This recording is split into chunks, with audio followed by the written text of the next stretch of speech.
Hello दोस्तों, good evening. Achievers career institute के online channel पर मैं दीपक शर्मा आपका स्वागत करता हूं। आज हम केमिस्ट्री का 12th केमिस्ट्री का एक नया चैप्टर स्टार्ट करने वाले हैं जिसका नाम है सॉल्यूशन। ठीक है, इस चैप्टर में हम सॉल्यूशन, उसकी प्रॉपर्टी और बहुत सारी चीजें हम डिस्कस करने वाले हैं। ठीक है, तो सबसे पहले जो टर्म आती है वो है आपका सॉल्यूशन, कि भाई सॉल्यूशन क्या होता है। सॉल्यूशन, ठीक है। तो अगर आपसे कोई पूछता है कि what do you mean by solution, ठीक है, अपन किसकी बात कर रहे हैं, सॉल्यूशन की बात करते हैं। तो आपसे अगर कोई पूछता है what do you mean by solution, तो a homogeneous mixture of two और more than two component is known as solution. ठीक है, अगर दो या दो से ज्यादा कंपोनेंट को इस तरह से मिक्स करते हैं कि उनका कोई भी कंपोनेंट हम नेकेड आई से सेपरेट आउट नहीं कर सकते, या वो पूरी तरह आपस में क्या हो चुके हैं, मिक्स हो चुके हैं, तो उस मिक्सचर को, होमोजेनियस मिक्सचर को हम क्या बोलते हैं, सॉल्यूशन बोलते हैं। आपका एयर भी होमोजेनियस मिक्सचर है, तो एयर भी आपका क्या है, सॉल्यूशन है। ठीक है, आपके जो अलॉय होते हैं जनरली ब्रास, ब्रॉन्ज, ये सब भी क्या होते हैं, सॉल्यूशन होते हैं। आप पानी में शुगर ऐड कर दो तो वो पूरी तरह से डिसॉल्व हो जाता है, ये भी क्या है, आपका सॉल्यूशन है। तो सॉल्यूशन क्या होता है, होमोजेनियस मिक्सचर ऑफ टू और more than two component is known as solution. तो अगर कोई आपसे सॉल्यूशन की डेफिनेशन पूछता है या लिखने के लिए बोलता है तो आप बिल्कुल लिख सकते हैं।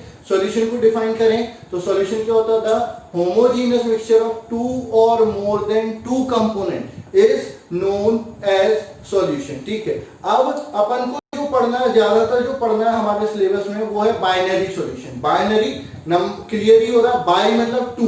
ठीक है, ऐसा सॉल्यूशन जिसमें कितने कंपोनेंट हो, दो कंपोनेंट हो। तो आपका अगर बात करते हैं बाइनरी सॉल्यूशन क्या होता है, बाइनरी सॉल्यूशन। ठीक है, तो क्या होता है, the solution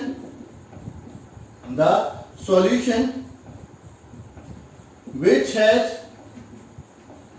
has two component is known as binary solution. मतलब ऐसा सॉल्यूशन जिसमें कितने कंपोनेंट हो, दो कंपोनेंट हो, उसको अपन क्या बोलते हैं, बाइनरी सॉल्यूशन बोलते हैं। ठीक है, अब ये जो दो कंपोनेंट हैं इनमें से एक को क्या बोला जाता है, सॉल्यूट, और एक को क्या बोला जाता है, सॉल्वेंट। आपके बाइनरी सॉल्यूशन में दो कंपोनेंट होते हैं, उनमें से एक को क्या बोलते हैं, सॉल्यूट, और एक को क्या बोलते हैं, सॉल्वेंट। तो सॉल्यूट क्या होता है, अगर अपन डेफिनेशन से बात करें, सॉल्यूट क्या होता है, the component which present in less quantity is known as solute, solvent. The component which present in large quantity is known as solvent। ठीक है, तो ये आपके सॉल्यूट और सॉल्वेंट की डेफिनेशन हो गई, लेकिन एक्चुअली ऐसा नहीं होता है। ठीक है, आप सिंपल ऐसा याद रखो कि जिस स्टेट में सॉल्यूशन है उसी स्टेट वाला जो कंपोनेंट होता है वो सॉल्वेंट कहलाता है। जैसे आपका पानी और शक्कर है, अब मैं 1 किलो पानी में 2 किलो शक्कर मिला दूं तो ज्यादा कौन हो गया, शक्कर। तो आप बोलोगे कि शक्कर सॉल्वेंट है, नहीं, सॉल्वेंट अभी भी पानी रहेगा। तो आपको समझना इस तरह से, डेफिनेशन तो यही होती है कि आपका जो कंपोनेंट ज्यादा है वो आपका सॉल्वेंट है, और जो कंपोनेंट कम है वो क्या हो गया, सॉल्यूट। क्योंकि जनरली जो ज्यादा होता है उसी फॉर्म में सॉल्यूशन बनता है, लेकिन कभी कभार एक्सेप्शन हो जाता है। तो उसमें आपको ये याद रखना, प्रैक्टिकली आपको ये याद रखना है कि जो कंपोनेंट, जिस कंपोनेंट के फॉर्म में सॉल्यूशन की स्टेट होगी उसी कंपोनेंट को अपन क्या बोलेंगे, सॉल्वेंट। बाकी जो दूसरा कंपोनेंट बचता है उसको अपन क्या बोलेंगे, सॉल्यूट बोलेंगे। ठीक है, इसके बाद अपन बात करते हैं टाइप ऑफ सॉल्यूशन।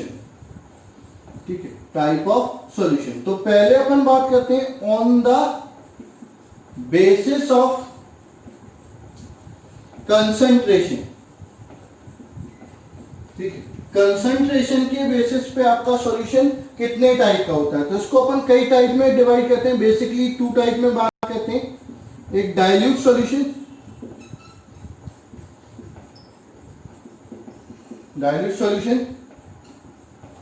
दूसरा कंसंट्रेटेड सॉल्यूशन। डाइल्यूट सॉल्यूशन और कंसंट्रेटेड सॉल्यूशन। तो डाइल्यूट सॉल्यूशन क्या होता है? The solution in which solute is present in less amount is known as dilute solution. मतलब ऐसा सॉल्यूशन जिसमें सॉल्यूट क्या होता है, कम क्वांटिटी में होता है, उसको अपन क्या बोल देते हैं? डाइल्यूट सॉल्यूशन बोल देते हैं। वहीं पर अगर अपन बात करते हैं कंसंट्रेटेड सॉल्यूशन, तो आपका क्या होता है? The solution in which solute is present in large quantity is known as concentrated solution. आपने लेबोरेटरी देखी होगी, लेबोरेटरी केमिस्ट्री लैब में जब भी जाते हैं तो वहां पर 2 टाइप के एसिड बेस आपको मिलते हैं। उन पर लिखा, एक पे लिखा रहता है DIL डाइल्यूटेड एसिड और दूसरे पे लिखा रहता है CONC concentrated acid.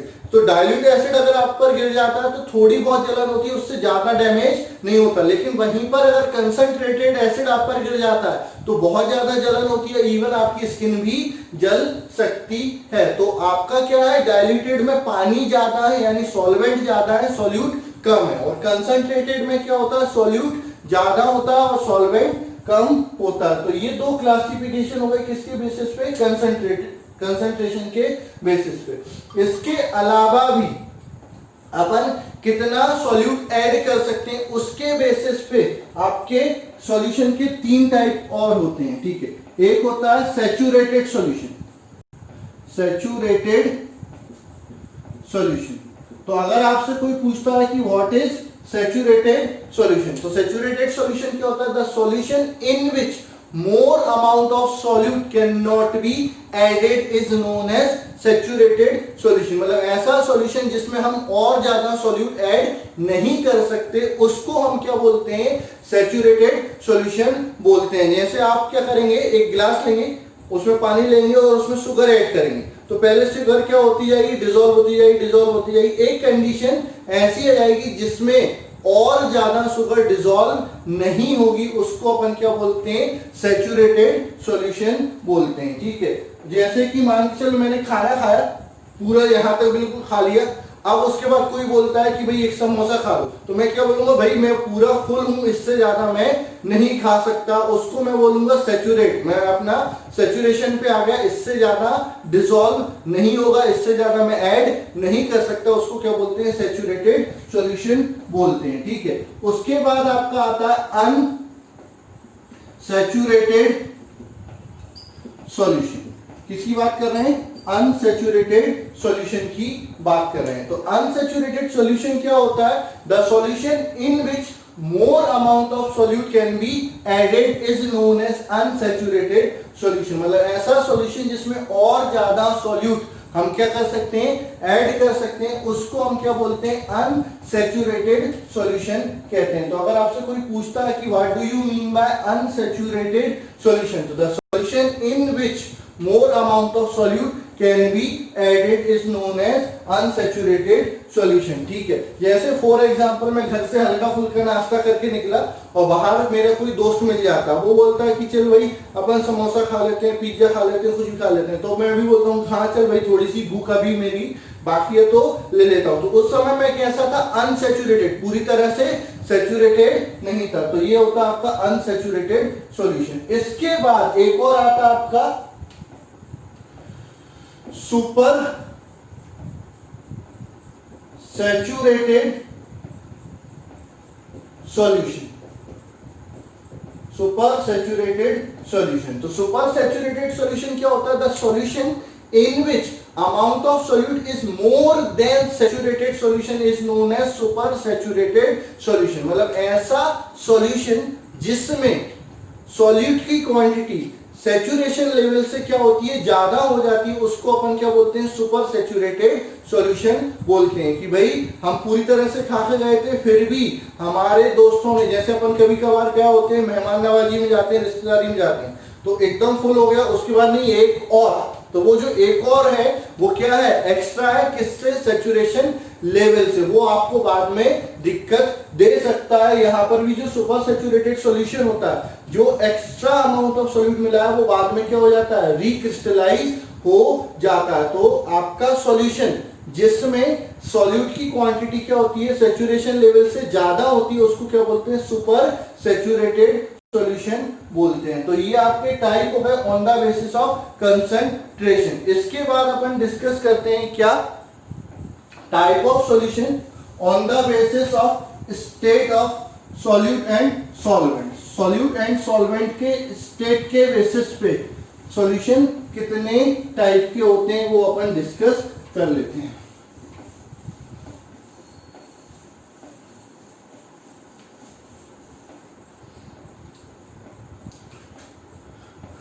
Type of solution on the basis of state of solute and solvent. ठीक है, तो सबसे पहले आएगा सीरियल नंबर।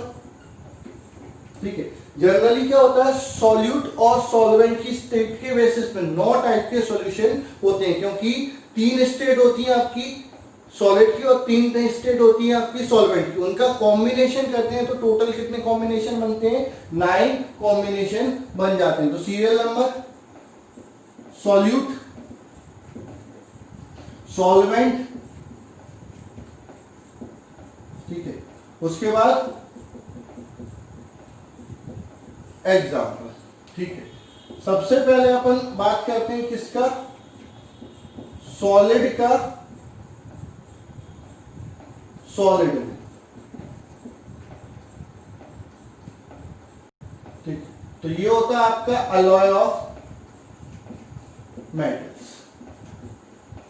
ठीक, दूसरा अपन बात करते हैं सॉलिड का लिक्विड में, सुगर इन वाटर या सॉल्ट इन वाटर। थर्ड अपन बात करते हैं सॉलिड किसमें, गैस में, तो ये हो जाता है dust particle in air. Fourth आता है liquid in solid, liquid in solid. तो आपका क्या हो जाएगा, लिक्विड इन सॉलिड का एग्जांपल हो जाएगा आपका क्या, लिक्विड इन सॉलिड का हो जाएगा हाइड्रेटेड सॉल्ट, हाइड्रेटेड सॉल्ट। ठीक है, हाइड्रेटेड सॉल्ट मतलब CuSO4.5H2O, ठीक है, या Na2CO3.10H2O, वॉशिंग सोडा जिसको अच्छे से जानते हैं। फिर आपका आता है फिफ्थ लिक्विड इन लिक्विड। अच्छा, इनका नाम लिखेंगे तो solid in solid, solid in liquid, यही इनका क्या हो जाएगा, नाम हो जाएगा। तो नाम मैंने इसलिए लिखा नहीं है, लिक्विड इन लिक्विड। ठीक है, आपका सॉल्यूट लिक्विड है, सॉल्वेंट भी लिक्विड है। आपका हो जाएगा एल्कोहल इन वाटर। ठीक है, उसके बाद सिक्स्थ आपका आएगा लिक्विड इन गैस। ठीक है, तो ये आपका हो जाएगा, इसका एग्जांपल हो जाएगा water vapour, water vapour in air. ठीक है, उसके बाद अगला आएगा गैस इन सॉलिड। ठीक है, तो ये हो जाएगा hydrogen, hydrogen in platinum and platinum. फिर आपका आएगा 8 गैस इन लिक्विड।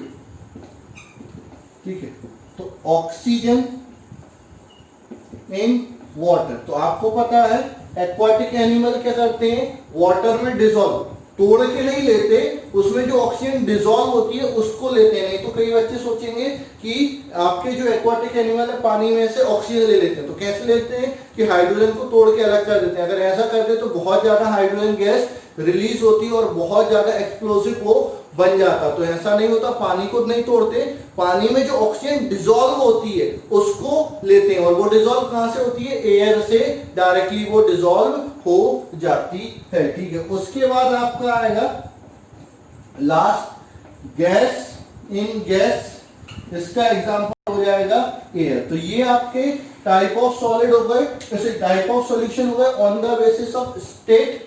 ठीक है, अच्छा इसमें जो लिक्विड और लिक्विड का सॉल्यूशन जो होता है वो वापस से 3 टाइप का हो जाता है। ठीक है, बाकी अपन डिस्कस करेंगे, अभी अपन पहले ये डिस्कस कर लेते हैं।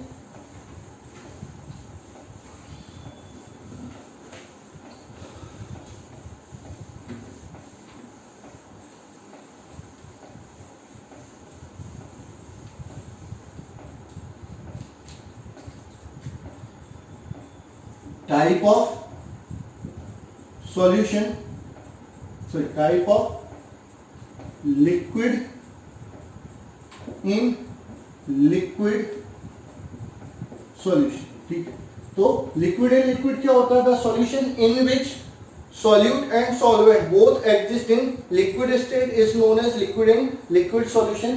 ये वापस से कितने टाइप का होता है? 3 टाइप का होता है। कंप्लीटली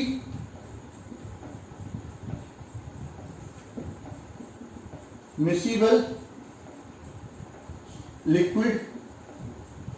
ठीक है, अगर 2 लिक्विड पूरी तरह से आइडेंटिकल नेचर के होते हैं, एक जैसे नेचर के होते हैं, तो वो आपस में पूरी तरह से क्या हो जाते हैं? मिक्स हो जाते हैं। यानी अगर आपके दोनों पोलर है, कंप्लीटली पोलर है, या दोनों नॉन पोलर है, तो वो आपका क्या बनाते हैं? कंप्लीटली मिसिबल सॉल्यूशन बनाते हैं। जैसे फॉर एग्जांपल आपका एल्कोहल इन वाटर। ठीक है, उसके बाद आपका आएगा बेंजीन इन साइक्लोहेक्सेन। ठीक है, ये आपके एग्जांपल हो गए कंप्लीटली मिसिबल लिक्विड के या कंप्लीटली मिसिबल सॉल्यूशन के। उसके बाद आता है कंप्लीटली इमिसिबल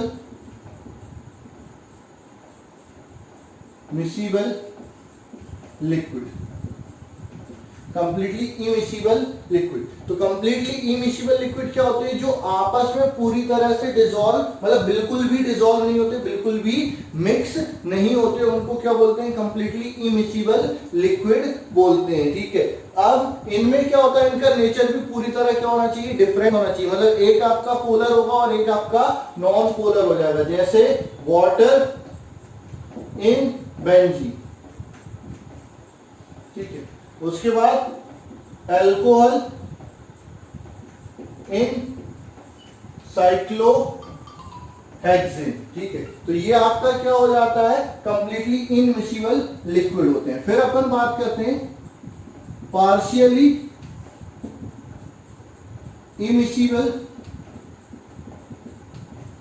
लिक्विड। ठीक है, इनका नेचर कंप्लीटली डिफरेंट नहीं होता और कंप्लीटली सिमिलर भी नहीं होता। तो ये क्या होते हैं? पूरी तरह से ना तो एक दूसरे में डिसॉल्व होते हैं और ना पूरी तरह से इमिसिबल रहते हैं। इनको अपन क्या बोलते हैं? Partially immiscible liquid. For example water in या phenol in water. Phenol in water. ठीक है, उसके बाद नाइट्रो बेंजीन इन साइक्लोहेक्सेन। ठीक है, ये आपके एग्जाम्पल हो जाते हैं किसके? पार्शियली इमिसिबल लिक्विड के। ये आपको एग्जाम्पल याद रखना है क्योंकि ऑब्जेक्टिव में पूछा जा सकता है कि 4 ऑप्शन दे देंगे, उनमें से पूछ लेंगे कि इनमें से कौन सा कंप्लीटली मिसिबल है, कौन सा कंप्लीटली इनमिसिबल है, या कौन सा पार्शियली मिसिबल है। इस टाइप का क्वेश्चन यहां से आपका पूछा जा सकता है। ठीक है, उसके बाद आपका आता है टर्म सॉल्युबिलिटी। सॉल्युबिलिटी क्या होती है? सॉल्युबिलिटी को अपन ऐसे डिफाइन कर सकते हैं, the maximum amount of solute that can be dissolved in 100 gram of solvent is known as solubility. तो solubility क्या होता है? The maximum amount of solute that can be dissolved in 100 gram of solvent is known as solubility. ठीक है, S से note करते हैं, S बराबर WB मैक्स, ठीक है, अपॉन WS सॉल्यूशन इनटू 100. अच्छा, सॉल्युबिलिटी और दूसरे टर्म में भी बताई जा सकती है, मास परसेंटेज के अलावा दूसरे टर्म में भी जा सकती है, जैसे मोल फ्रैक्शन, मोलालिटी के टर्म में भी बताई जा सकती है. तो ये हो गई आपकी सॉल्युबिलिटी. अब अपन बात करते हैं, ये अब जो टर्म आ रही है ये डायरेक्ट आपकी बोर्ड में पूछी जा सकती है या फिर इन पर आपके क्या होंगे, न्यूमेरिकल पूछे जाएंगे. तो इन टर्मों को बिल्कुल अच्छे से आप ध्यान से पढ़ेंगे, समझेंगे और याद करेंगे. ठीक है, तो अब अपन बात कर रहे हैं different term used to represent concentration of solution. किसी सॉल्यूशन के कंसंट्रेशन को बताने वाली डिफरेंट टर्म. तो सबसे पहली जो टर्म आती है वो होती है आपकी mass percentage.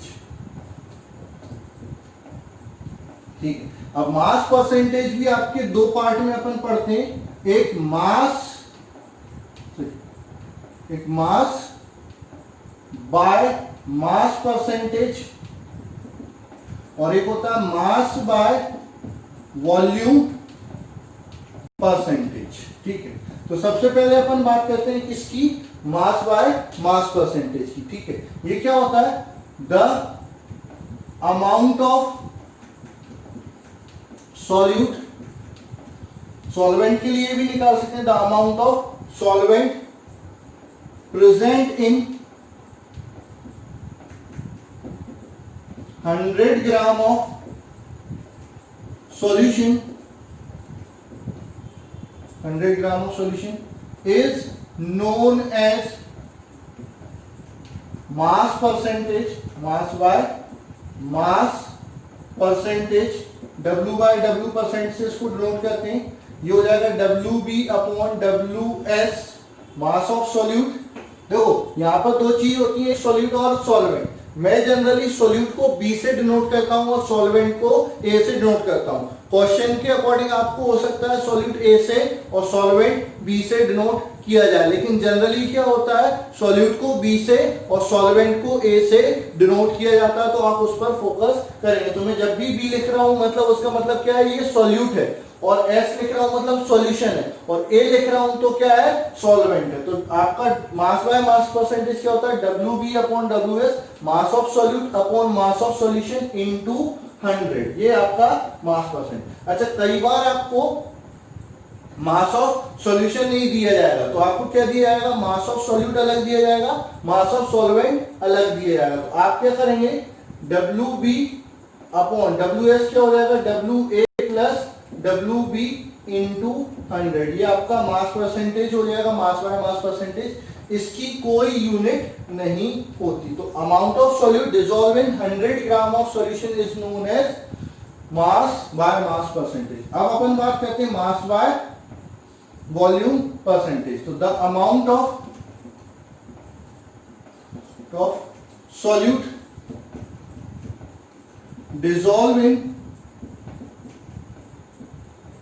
dissolve in 100 ml of solution, 100 ml of solution is known as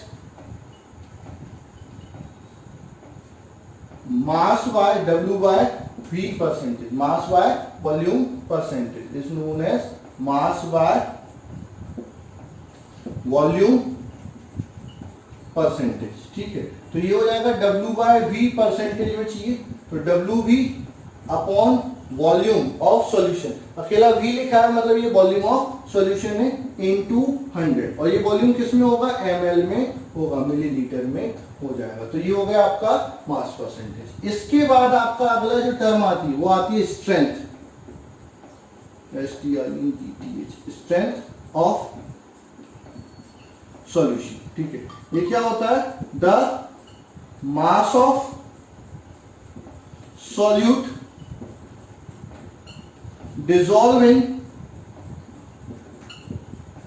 in 1 liter solution is known as strength। ठीक है, 1 लीटर को 1 डेसीमीटर क्यूब भी बोल सकते हैं, क्या बोल सकते हैं, 1 डेसीमीटर क्यूब भी बोल सकते हैं। 1 डेसीमीटर क्यूब और 1 लीटर क्या होता है, एक ही होता है। तो अगर आपसे कोई पूछता है स्ट्रेंथ ऑफ सॉल्यूशन क्या होता है, the amount of solute dissolve in 1 litre solution या 1 decimetre cube of solution is known as it's strength. तो आपका फॉर्मूला क्या हो जाएगा, स्ट्रेंथ डिनोट किससे करते हैं, एस से, बराबर मास of solute upon volume of solution किस में, लीटर में। ठीक है, तो आपका क्या हो जाएगा, WB अपॉन V लीटर में। ठीक है, अगर मिलीलीटर में दिया होगा तो इसको लीटर में कन्वर्ट करने के लिए, मिलीलीटर को लीटर में कन्वर्ट करने के लिए नीचे 1000 से डिवाइड करेंगे, यानी ऊपर 1000 से मल्टीप्लाई करेंगे, तो WB upon VML into 1000। ml और सेंटीमीटर क्यूब सेम होता है, लीटर और डेसीमीटर क्यूब सेम होता है, ये आपको पता होना चाहिए। तो ये आपका क्या होगा, स्ट्रेंथ ऑफ सॉल्यूशन हो गया। अब अपन डिस्कस करते हैं अगली टर्म। अगली टर्म आती है मोलारिटी। क्या आती है, मोलारिटी। इन सब में रिलेशन अपन एक साथ पढ़ेंगे, डायरेक्ट फॉर्मूला भी आपको बता दूंगा और उनका डेरिवेशन भी बता दूंगा। ठीक है, तो दोनों चीजें आपको बता दूंगा। अभी अपन बात कर रहे हैं किसकी, मोलारिटी की।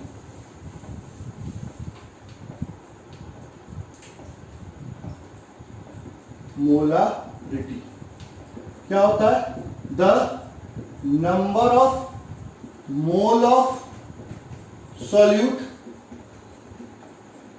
dissolve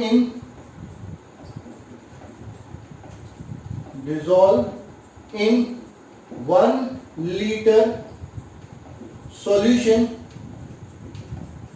is known as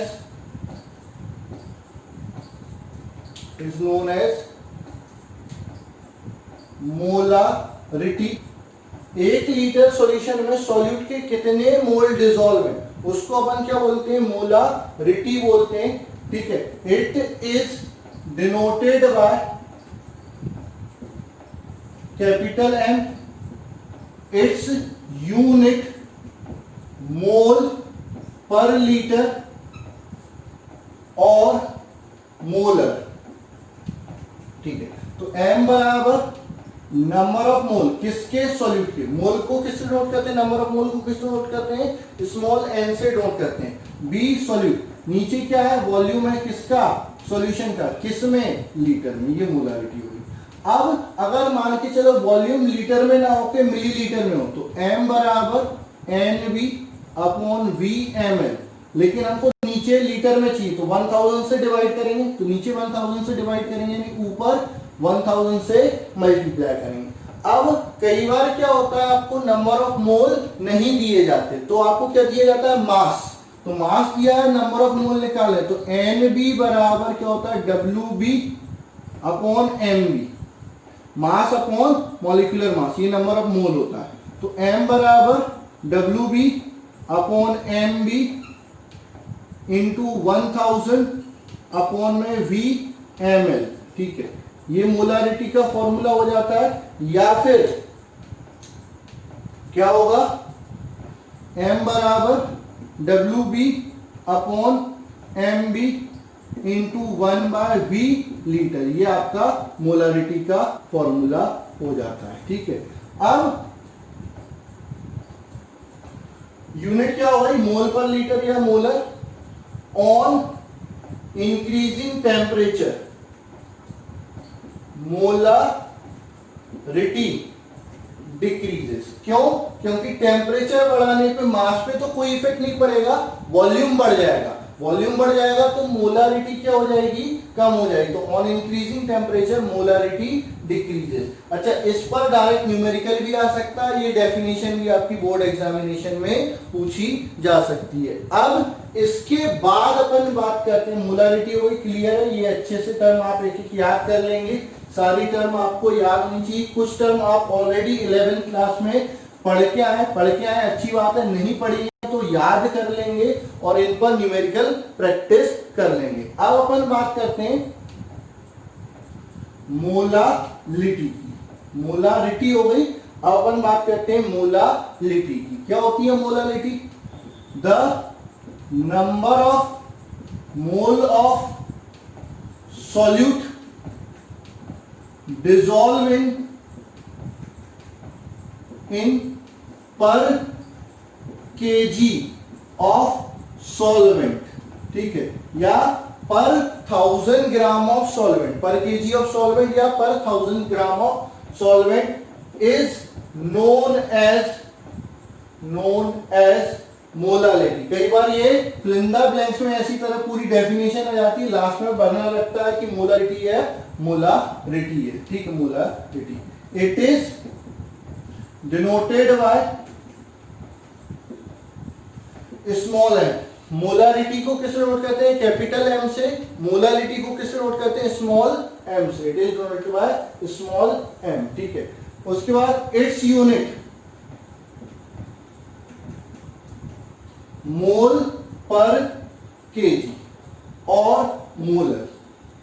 ठीक है, इसकी यूनिट क्या हो जाएगी? मोल पर केजी या मोलर हो जाएगी। ठीक है, उसके बाद अपन बात करते हैं, इसका फॉर्मूला देखेंगे तो स्मॉल एम बराबर number of mole of solute upon mass of solvent. Solvent का मास डब्ल्यू ए से नोट करते हैं, किसमें? किलोग्राम में। ठीक है, लेकिन जनरली आपको ये मास ग्राम में दिया जाता है, तो ग्राम को किलोग्राम में बदलने के लिए क्या करेंगे? एम बराबर N B upon W A, gram में दिया तो ग्राम को किलोग्राम में बदलना है, तो नीचे 1000 का डिवाइड करेंगे, यानी ऊपर 1000 का मल्टीप्लाई कर देंगे। ठीक है, ये आपका मोलारिटी का फॉर्मूला। अच्छा, नंबर ऑफ मोल नहीं दिया हो तो आप अच्छे जानते हो नंबर ऑफ मोल क्या होता है?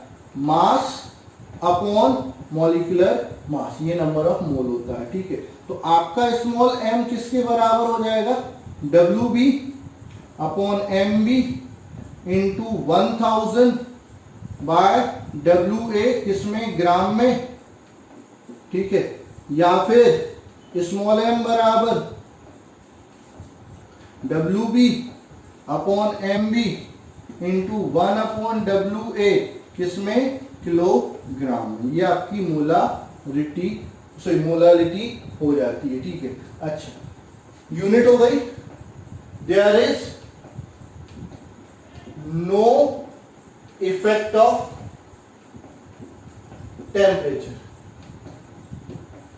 ठीक है, टेम्परेचर का इस पर कोई इफेक्ट नहीं पड़ता है। क्यों? क्योंकि टेम्परेचर चेंज करने से मास चेंज नहीं होता, इसलिए मोलारिटी पर टेम्परेचर का कोई इफेक्ट नहीं पड़ता है। ये आपको अच्छे से याद रखना। अब कई बार आपसे पूछा जाता है difference between molarity and molarity, तो मैं आपको पॉइंट वाइज बता रहा हूं, आप पॉइंट को बिल्कुल पॉइंट वाइज याद रखेंगे। आप चाहो तो लिख भी सकते हैं। एक तरफ क्या आएगा? मोलारिटी, एक तरफ आ जाएगा मोलारिटी। ठीक है, ये क्या होता है? फर्स्ट डेफिनेशन लिखेंगे, it is number of mole of solute पर लीटर ऑफ सॉल्यूशन। ठीक, ये क्या हो जाएगा? It is number of mole of solute पर kg ऑफ सॉल्वेंट। ठीक है। Second, it depends on volume of solution. It depends on mass of solvent। Third, it is denoted by capital M। it is denoted by small m।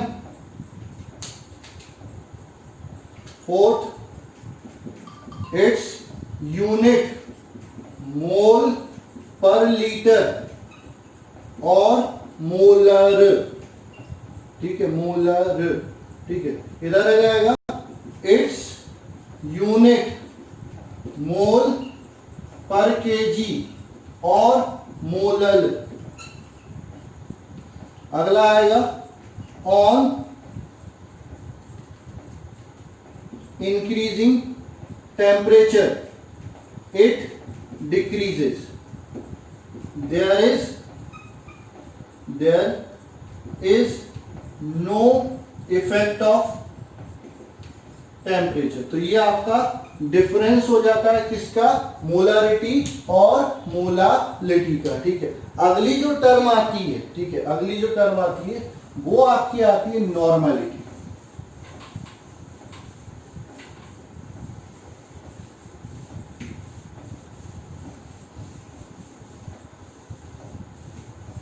इनमें relation में आपको बाद में बताऊंगा, सारे रिलेशन एक साथ बताऊंगा, कुछ रिलेशन में आपको बीच बीच में बताता चलूंगा। ठीक है, तो अब अपन बात कर रहे हैं किसकी, नॉर्मलिटी। ठीक है, नॉर्मलिटी क्या होती है, जैसे नंबर ऑफ मोल होता है, नंबर ऑफ मोल ना लेके नंबर ऑफ ग्राम इक्विवेलेंट ले लें, किसमें, 1 लीटर सॉल्यूशन में, तो उसको क्या बोलते हैं, नॉर्मलिटी बोलते हैं। ठीक है, तो the number of gram equivalent of solution dissolve in per liter या पर decimetre cube 1 decimetre cube of solution is known as normality। is known as normality। ठीक है, it is denoted by capital N। its unit gram equivalent per litre और normal. ठीक है, N बराबर N B की जगह N, number of gram equivalent upon volume of solution किसमें, litre में। अगर मिलीलीटर में हो तो नंबर ऑफ ग्राम इक्विवेलेंट हो जाएगा अपॉन वॉल्यूम मिलीलीटर, लेकिन मिलीलीटर को लीटर में कन्वर्ट करना है तो नीचे क्या करेंगे, 1000 से डिवाइड करेंगे, यानी ऊपर 1000 से मल्टीप्लाई करेंगे। अच्छा, नंबर ऑफ ग्राम इक्विवेलेंट क्या होता है, molecular mass upon equivalent mass, और इक्विवेलेंट मास क्या होता है, molecular mass upon valency. Valency को एक्स फैक्टर से, एक्स से नहीं, चलो वाई से नोट कर देता हूं। वाई आपका क्या है, वैलेंसी है। वैलेंसी जनरली कितनी इलेक्ट्रॉन ट्रांसफर हुए, कितने इलेक्ट्रॉन गेन किए या कितने इलेक्ट्रॉन लूज किए। ठीक है, ये होता है आपका इक्विवेलेंट मास। तो आपका एन बराबर क्या हो जाएगा, W B upon E into 1000 upon V M L. ठीक है, ये हो जाएगा। या फिर एन बराबर क्या हो जाएगा, इधर लिख देता हूं, एन बराबर W B upon E into 1 upon V litre में। ठीक, अच्छा, ई की जगह पर एन बराबर अपन लिख सकते हैं W B upon M B, नीचे वाला y इधर आ जाएगा into 1 upon V, sorry 1000 upon V millilitre. ठीक है, तो ये आपकी मोलारिटी हो जाती है। तो नॉर्मलिटी बराबर बैलेंसी इंटू मोलारिटी। ठीक है, और मोलारिटी बराबर नॉर्मलिटी अपॉन बैलेंसी, ये इन दोनों में रिलेशन हो जाएगा। अच्छा, इसमें ये भी किस पे डिपेंड कर रही है? वॉल्यूम पर डिपेंड कर रही है। तो on increasing temperature normality decrease. Temperature बढ़ाओगे तो नॉर्मलिटी क्या हो जाएगी? डिक्रीज हो जाएगी। तो ये आपकी क्या हो गई? नॉर्मलिटी हो गई। इसके अलावा 2-3 टर्म और रह जाती हैं आपकी। एक रह जाती है आपकी mole fraction.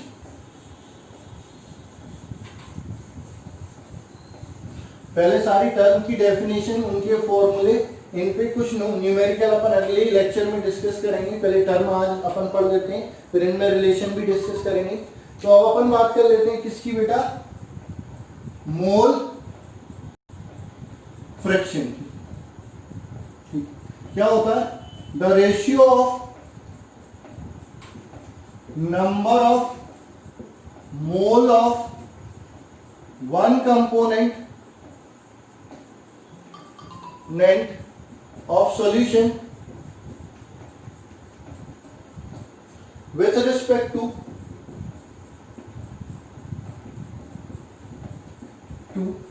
total number of mole is known as mole fraction. ठीक है, किसी सॉल्यूशन में किसी कंपोनेंट के जितने मोल हैं उसका उस सॉल्यूशन में टोटल नंबर ऑफ मोल के साथ जो रेशियो होता है उसको क्या बोलते हैं? मोल फ्रिक्शन बोलते हैं। It is denoted bye x. इसको किससे नोट करते हैं? एक्स से। अगर सॉल्वेंट की बात कर रहे हैं तो एक्स से, सॉल्यूट की बात कर रहे हैं तो एक्स भी। एक्स से क्या हो जाएगा? N A upon N A plus N B. अगर 2 कंपोनेंट है, 3 होते तो यहां पर एन सी हो जाता है। एक्स बी क्या हो जाएगा? N B upon N A plus N B. अच्छा, यहां पर एन ए क्या होता है? Mass of solute, mass of solvent upon molecular mass of solvent. N B क्या होता है? Mass of solute upon molecular mass of solute हो जाता है। ठीक है, ये आपका mole fraction. It is unitless, इसकी कोई यूनिट नहीं होती। ठीक है, उसके बाद maximum value of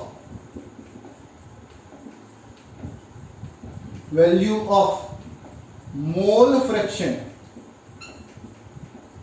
is unity. Mole fraction की जो मैक्सिमम वैल्यू होती है वो क्या होती है? यूनिटी हो सकती है, उससे ज्यादा कभी नहीं होगी। तो X A be less than 1 होगा, लेस देन और इक्वल टू 1, और एक्स बी भी लेस देन और इक्वल टू 1 होगा। कभी भी मोल फ्रैक्शन की जो वैल्यू होगी वो यूनिटी से ज्यादा नहीं होगी। ठीक है, उसके बाद अपन अगली बार डिस्कस करते हैं। एक और इंपॉर्टेंट पॉइंट याद रखना है, the sum of mole fraction of all component is unity। ठीक है, अगर जितने भी कंपोनेंट हैं सॉल्यूशन में, सभी कंपोनेंट के मोल फ्रैक्शन का सम करें तो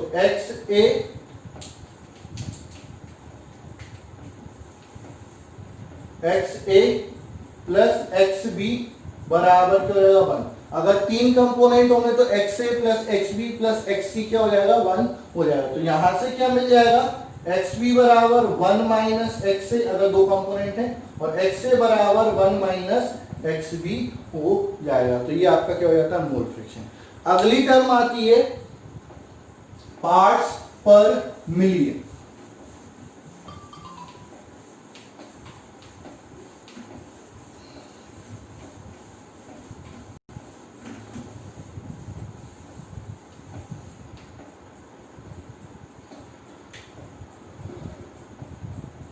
पार्ट्स पर मिलियन। ठीक, इसको अपन क्या बोलते हैं? पीपीएम भी बोलते हैं।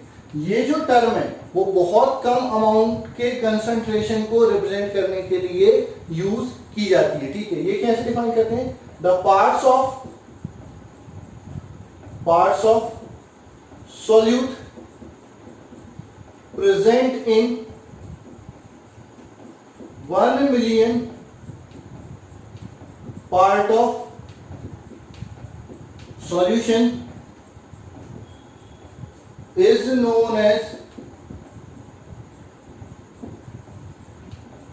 parts per million, is known as parts पर मिलियन। तो ppm बराबर क्या हो जाएगा? ppm बराबर हो जाएगा WB mass of solute upon WS mass of solution into 10⁻⁶। ये होता है आपका पार्ट्स पर मिलियन। अच्छा, वॉल्यूम से भी कर सकते हैं, आपका मास से भी कर सकते हैं। तो ये सारी टर्म यूज होती है किसके लिए? कंसंट्रेशन ऑफ सॉल्यूशन के लिए।